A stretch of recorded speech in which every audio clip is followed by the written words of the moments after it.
Hello, আসসালামু আলাইকুম ওরহমতুল্লাহি ওবরাকাতুহ। কী অবস্থা, সকলে কেমন আছেন? তো কালকে থেকে একটা নিউজ ঘুরপাক খাচ্ছে দেখতেই পাচ্ছি। একটা বিষয়টা কি খুবই একটা সেনসিটিভ বিষয়। কারণ ডক্টররা যে টুথপেস্টটা মানে যে বিষয়টা আজকের বিষয় হচ্ছে টুথপেস্টে যে মাইক্রোপ্লাস্টিক পাওয়া গেছে। ডক্টররা দেখছেন যে ওই টুথপেস্টের একটা গবেষণা করেছে একটা বেসরকারি সংস্থা। তো সেখানে পেয়েছে 36টি টুথপেস্টের ভিতরে 24টিতেই দেখা যাচ্ছে যে ভেজাল। 26টি মেবি এরকম হবে। তো যাই হোক, বেশিরভাগ টুথপেস্টই ভেজাল। আর বিশেষ করে ডাক্তাররা যে টুথপেস্টটা সাজেস্ট করে মেডিপ্লাস ডিএস, মনে করে সবাই এটা ডাক্তাররা ইউজ করতে বলে, এই জন্য সবাই কিন্তু বিশ্বাস করে ব্যবহার করে এসেছে। একটা কথা কি দেখা যাচ্ছে যে সস্তা কোনো জিনিস ভালো হয় না কোনো দিন।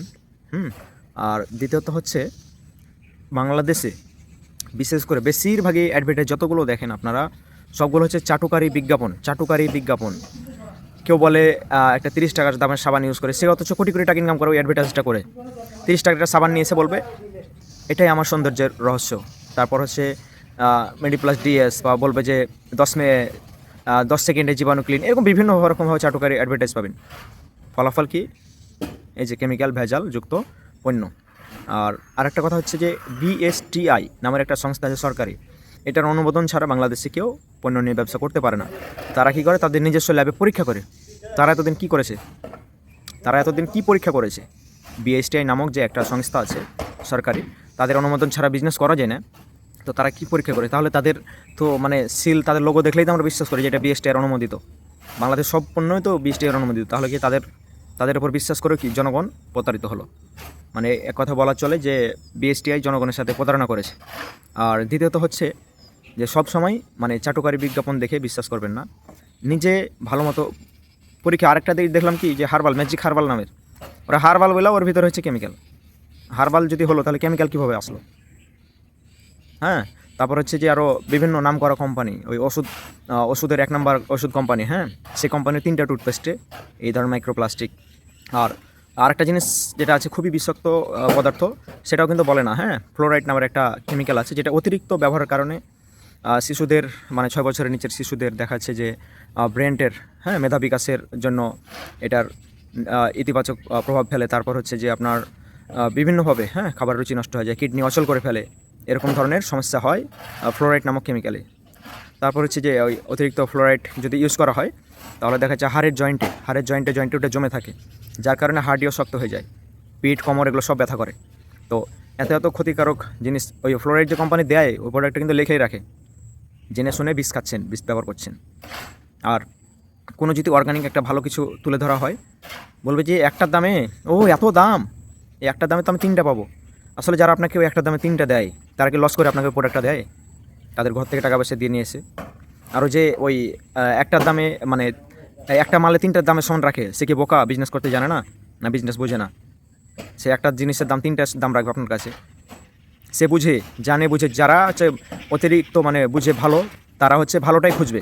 এই জন্য সে তার কী করে, তার মালের কোয়ালিটি ভালো রাখার চেষ্টা করে, এবং কোয়ালিটিতে নো কম্প্রোমাইজ। সে দেখা যাচ্ছে যে যা দিবে তাই, দাম ভালো পড়ুক, 2 টাকা বেশি হোক, কিন্তু সে কোয়ালিটি ভালো রাখবে। কাস্টমারকে আপনাকে ভেজাল খাওয়াবে না, আপনাকে কেমিক্যাল দিয়ে মেরে ফেলবে না ধীরে ধীরে।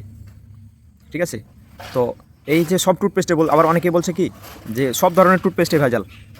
সব টুথপেস্টে ভেজাল না। পৃথিবীতে এই বাংলাদেশে মাত্র 34টা টুথপেস্ট নিয়ে করেছে, আরও অন্যান্য কোম্পানির টুথপেস্ট আছে। সেগুলো যে 8টা যেরকম পেয়েছেন, ওই যে মাইক্রো প্লাস্টিক নাই, কিন্তু ওর ভিতরে দেখবেন যে আবার ফ্লোরাইডও থাকতে পারে। এটা দেখে শুনে ব্যবহার করবেন। আলহামদুলিল্লাহ, আমরা আপনারা অনেকেই জানেন, আমাকে যারা চিনেন বিশেষ করে, ডিএক্সএন নামক কোম্পানিতে কাজ করি। তো এটা হচ্ছে আমাদের মালয়েশিয়ান কোম্পানির। এখানে এই টুথপেস্টে কোনো প্রকারের ফ্লোরাইড, নো হচ্ছে কেমিক্যাল, নো আর্টিফিশিয়াল কালার নাই। ঠিক আছে? তো আপনারা নিঃসন্দেহে ব্যবহার করতে পারেন। আমরা এই টুথপেস্টটা খেতেও পারি। আপনি যে টুথপেস্ট ব্যবহার করেন এটা খেতে পারবেন। এই টুথপেস্টটা খেয়ে নিলেও কোনো সমস্যা নেই। খেতে পারি বলতে যে আমরা ওটা খাবার হিসাবে খাই, এটা না, এটা বোঝার সাথে বলছি আপনাকে যে সে টুথপেস্টটা আমরা কী করি, খেয়েও নিতে পারি। এতটা বিশ্বাস এবং এতটা পিওর একটা জিনিস। সো সব জিনিসেরই একটা সেন্সিডেন্সেরও যেটা ভালো, আমি একটা টুথপেস্ট দেখলাম সুপার শপে, বসুন্ধরা আপন মার্ট নামের একটা আছে সুপার শপ, সেখানে দেখেছি সেন্সিডেন্স, যেটা জাপানিজ কি চাইনিজ ভেরিয়েন্ট জানি না। তো সেটা দাম 1600 টাকা। আর আপনার 1-200 টাকা যে ব্যবহার করেন, সেগুলো ব্যবহার করলে যে মাইক্রোপ্লাস্টিক যুক্ত, সেটাই ব্যবহার করতে হবে। মাইক্রোপ্লাস্টিকটা ওই যে ছোটো ছোটো এক ধরনের প্লাস্টিক কণা, যেটা বাতাসের মাধ্যমে মিশে থাকে। তারপর হচ্ছে যে আপনার পানির মাধ্যমে মিশে যায়, এটা বিভিন্নভাবে ক্ষতি করে আমাদের শরীরে প্রবেশ করলে এটা ক্ষতি। ঠিক আছে, তো সকলেই ভালো থাকবেন আর সাবধানের সাথে ব্যবহার করবেন। সব জিনিসই যে খারাপ এরকম না, প্রত্যেকটা জিনিসের ভালো এবং মন্দ আছে, দিন আছে রাত আছে। হ্যাঁ, তো ভালোটা খুঁজতে হবে, জানতে হবে। চোখের সামনে যেটা পাবো সেটা নিয়ে নেবো এরকমটা হবে না, আপনাকে খুঁজতে হবে। ভালো কিছু নিতে গেলে, ভালো কিছু পাইতে গেলে একটু পরিশ্রম করাই লাগে। হ্যাঁ, আর চোখের সামনে যেটা পেয়ে যাবেন সেটাই যে ভালো হবে এরকম কিন্তু না। তো সকলে ভালো থাকবেন, সুস্থ থাকবেন, আল্লাহ হাফেজ।